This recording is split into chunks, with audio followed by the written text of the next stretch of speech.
Оскар Уайлд, миллионер қайыршы. Қазақ тіліне аударған Алпамыс Файзолла. Қолынан іс келмесе де, жігітке көрікті келбет пен сымбатты түр тұлғаның пайдасы шамалы. Өмір осы қағиданы Хугги Эрскайнға жақсылап ұқтырды. Келбеті келісті Хугги қандай кәсіпті қолға алса да, шаруасын дөңгелете алмай-ақ қойды. Сауданың түр-түрімен айналысып көрсе де, тәжірибелі кәсіпкерлермен бәсекелесе алмады.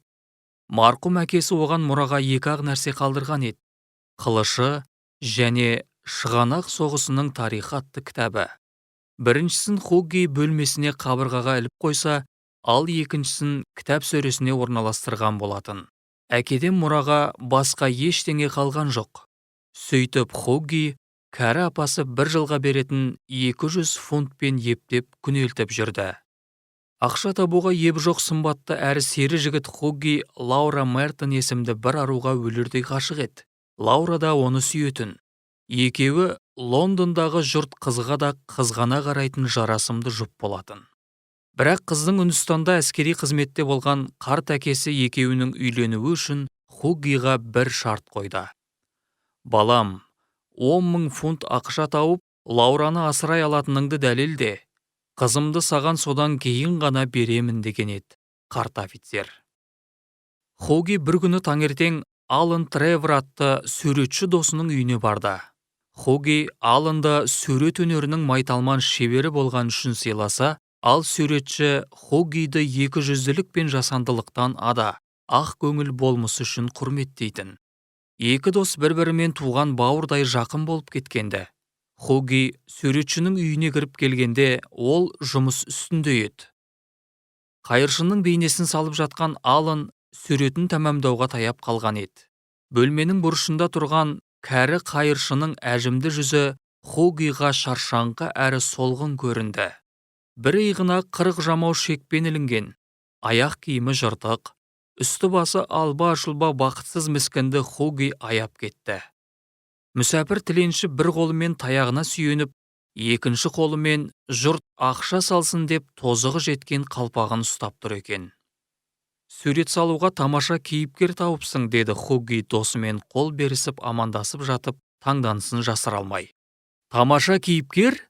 деп бар даусымен ышқына айғайлап жіберді Алан Тревор. «Мен де солай ойлаймын. Мұндай қайыршыны күнде кездестіре бермейсің. Бүгін жолым болды. Шіркін, бұдан Рембрандт қандай туынды жасар еді?» Байғұс қария, тұрпаты неткен аянышты. Алайда тіленшінің аянышты түрі оның табысы емес пе деп сұрады Хугги. «Әлбетте», деп жауап берді суретші. «Сен өзің жүзі балбұл жайнаған қайыршыға садақа берер медің?» «Осылай суретін салғызған адамға қанша төлейсің?» деді Хугги бір ыңғайлы орынға жайғасқан соң. «Сағатына 1 шиллинг, Британия ақшасы. Ал суретің үшін өзің қанша табасың?»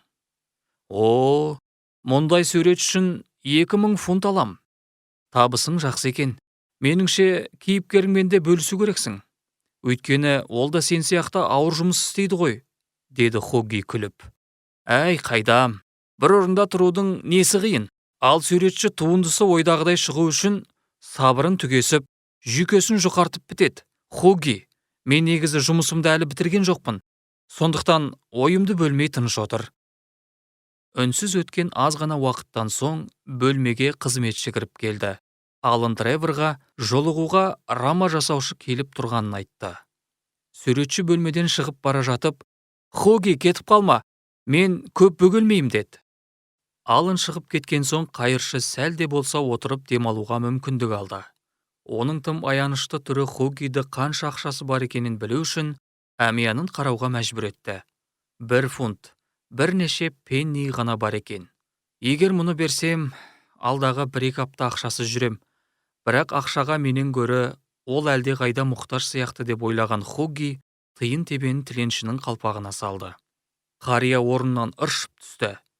Сәл ғана күлімсіреп, «Рахмет сізге, мырза, үлкен рахмет» деді.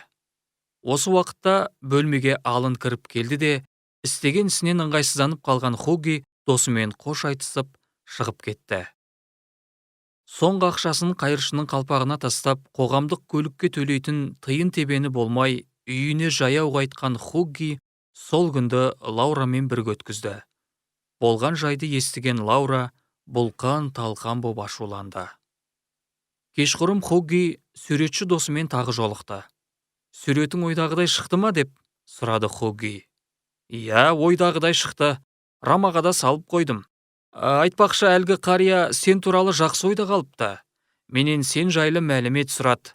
Мен оған сенің кім екеніңді, қайда тұратыныңды, қандай армандарың бар екенін түгел айтып бердім.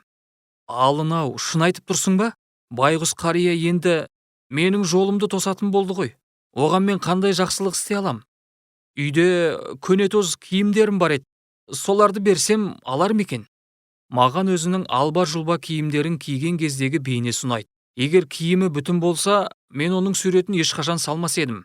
Әйтсе де, сенің ұсынысыңды оған жеткізейін. «Алын», деді Хугги салмақты үнмен. «Сені мұнша мейірімсіз деп ойламап едім.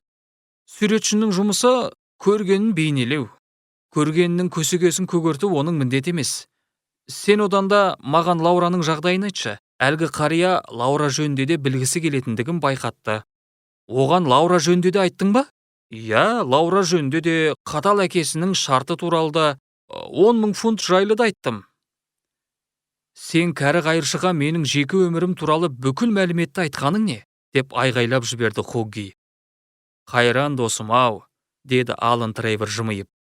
«Сен кәрі қайыршы деп тұрған адам шындығында Еуропадағы ең бай адамдардың бірі. Ол бүкіл Лондонды сатып алса да, банктегі ақшасы таусылмас еді. Әлемдегі барлық астаналарда үйі бар, алтын ыдыспен тамақ ішетін адам ғой ол». «Сен не айтып кеттің?» деді Хугги түкке түсінбей. «Рас айтам. Бүгін менің үйімнен көрген қарияң Барон Хаузберг болатын. Екеуміз жақсы доспыз. Ол үнемі менің суреттерімді сатып алып жүреді. Бір ай бұрын менің қайыршы бейнесіндегі суретімді салып бер деп өтініш жасады. Мен келістім. Қайыршының киімінде ол әдеттегіден ерекше көрінді маған». «Барон Хаузберг? О, құдайым-ау. Мен оған бүгін садақа бердім ғой», деді Хугги қатты таңданып. «Садақа бердім дейді ғой». Алан шек-сілесі қата күлді. «Оның кім екенін маған бірден айтқаныңда мен мұндай ақымақтық жасамас едім», деді Хугги ренішін жасыра алмай. «Сен кербезде сері жігітті қайыршыларға садақа береді деп ойламап едім. Оның үстіне Хаузберг мырза қайыршы кейпінде болғандықтан есімі аталғандығын қаламас деп ойладым», деді Алан. «Мені ақымақ деп ойлап қалған шығар», деді Хугги күйініп. «Жоқ, олай емес. Ол саған риза болып қалды. Әрі ұзақ уақыт өз-өзіне күлумен болды. Сен туралы сонша сұрауының мәнісін енді ұқтым. Сен берген ақшаны ол келесі жолыққанға дейін сақтап қоймақшы. Сонымен қатар бұл жайды басынан кешкен қызықты бір оқиға ретінде әрдайым айтып жүрмек. Мен жолы болмайтын бір сорлымын. Қолымнан келетіні төсекке жатып ұйықтау ғана. Сенен сұрайтыным, Алан, бұл жағдайды ешкімге айта көрме. Әйтпесе ұяттан жұрт көзіне көріне алмаспын». «Жоға, бұл сенің жаныңның жайсаңдығы мен жомарттығыңды көрсетеді». Осындай әңгімеден соң көңілсіз Хугги үйіне қайтты. Келесі күні таңертең таңғы асын ішіп отырған Хуггидің үйіне Густав Наудин есімді адам келді. Оны Барон Хаузберг жіберіпті. «Кешегі қылығым үшін кешірім сұрауымды талап ететін шығар» деп ойлады Хугги. Алтын көзілдірікті, шашы бурыл тартқан мырза маған Эрскайн мырзамен сөйлесу мәртебесі бұйырар ма екен деп сұрады. Хугги іздеген адамы алдында тұрғанын айтты.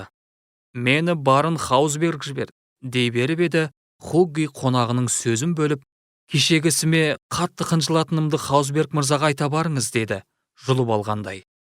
«Хаузберг мырза мына хатты сізге әкеліп беруімді тапсырды», деді Густав Наудин күлімсіреп.